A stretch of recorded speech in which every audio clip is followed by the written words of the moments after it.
Ava and Spinelli are stunned by what they discover, and she rushes to show Sonny the shocking footage. Hello everyone, welcome back to my another video. I hope everyone is having a wonderful day. Before starting the video, please go ahead and hit the subscribe button, and give this video a like. Up at the hospital, Sonny and Anna talk with Chase. Chase explains Dante was shot, and they think armor-piercing bullets were used. He says he went to the pier when the report of shots came in, and he found Joss and Dex keeping Dante alive. Olivia and Sam arrive and learn Dante is being prepped for surgery. Olivia asks how he was shot, and if Sonny had anything to do with it. Anna explains Dante was pursuing two suspects, but Olivia knows Sonny was there too. She cries Dante is where he is now because of Sonny, and this is all too familiar. Sonny says, I know. They both think back to Sonny shooting Dante. Olivia and Sam walk off. Sonny tells Anna he blames himself, but Anna says Dante was pursuing two suspects. He says the suspects were shooting at him. He thinks about the last time he saw Dante, and he told him to stay out of his way.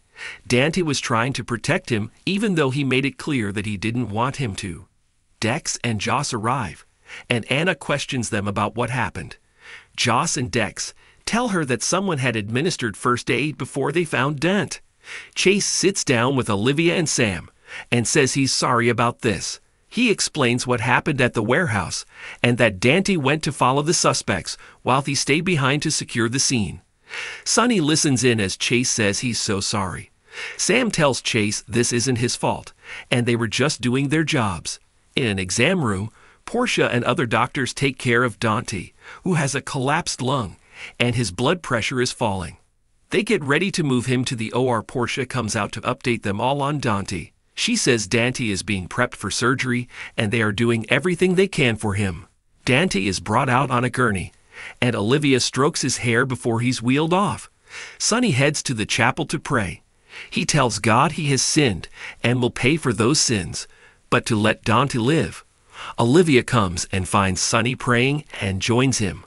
Later, she apologizes for calling him out. She was just afraid. He says she wasn't wrong as someone was gunning for him, and Dante got caught in the crossfire.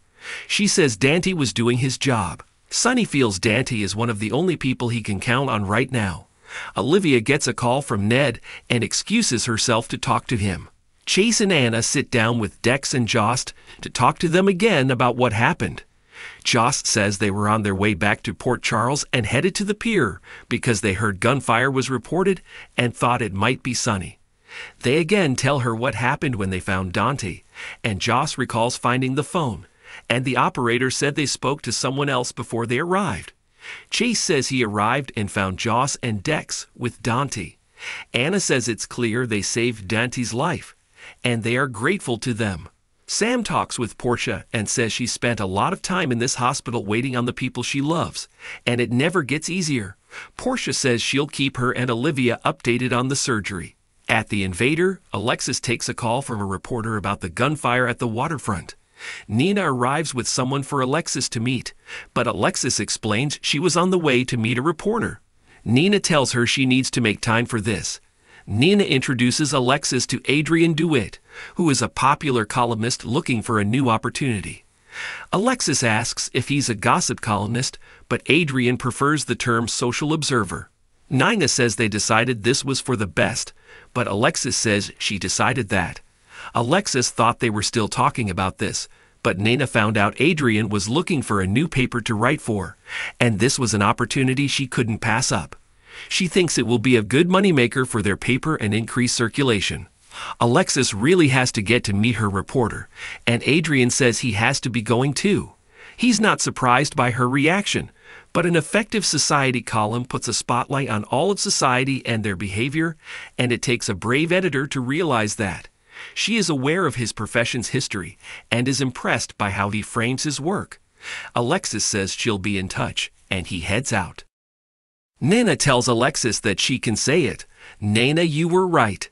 Alexis says she was thinking that she was supposed to have final approval. She admits she was impressed by Adrian, and even Gregory thinks the column may have merit. Alexis explains her problem is with Nina, and she's concerned the paper will turn into something she's not comfortable with. Nina says she sees potential in the paper for growth, and she did a great job at Crimson. Alexis isn't disputing her job at Crimson, but the problem is she has a history with people she knows well, like Drew and Sonny, and the history isn't good. She needs to be sure of Nina's motivations here. Nina says she'll just have to trust her. They are interrupted when Alexis gets a call, and Nina can see something is wrong, and asks what it is. Alexis says an officer has been shot, and Nina says she'll leave her to her job. Alexis informs her the officer shot was Dante. Sasha and Cody arrive at the deception office to see Maxie, and she tells them that she knows what they've been up to. They admit to meddling in her love life and trying to put her and Spinelli together. Maxie says it worked. They admitted their love to one another, but now they've never been further apart. Sasha is sorry and asks what went wrong. Maxie says Spinelli only pretended to have burst pipes to move in and pay rent to help her. Cody says it sounds like Spinelli did a good thing, but Sasha says Spinelli treated her like a damsel in distress. Maxie says Spinelli disrespected her boundaries, which Cody notes they did too. She says they had good intentions, but Sasha thinks Spinelli did too. Maxie says she's already talked about this with her mother. She also doesn't get why Cody is Team Spinelli as they were at each other's throats not long ago. Cody says he's gotten to know him, and he's loyal, protective, and thinks the world of her. Sasha feels they should try and work things out, and Cody adds that life is short. Maxie asks Sasha and Cody when they will follow their own advice.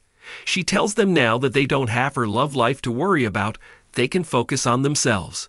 Maxie heads out. Sasha decides to get home and finish her book. He guesses he'll head home too, and maybe watch a movie. Sasha hopes Maxie and Spinelli work through this, and Cody agrees as they are meant for one another. He admits while he wanted to help them, it was also an opportunity to spend time with her. She says the same about him.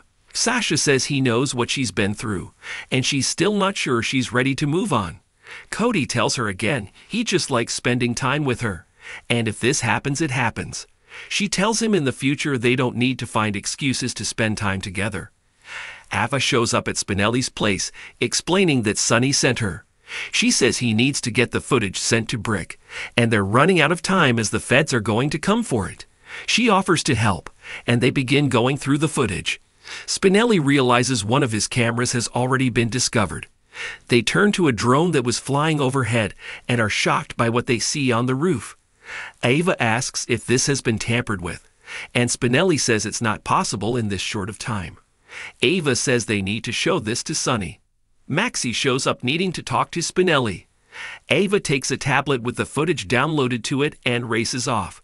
Maxie asks what is going on. Spinelli explains he and Ava were doing a job for Sonny and found something, but he can't talk about it just yet. Maxie wanted to talk about how they left things, but he isn't up for it right now. She says it looks like he's seen a ghost. Spinelli replies, I have. Spinelli says it's impossible, and Maxie asks him to just tell her. He doesn't think it's possible that he's alive and working against Sonny.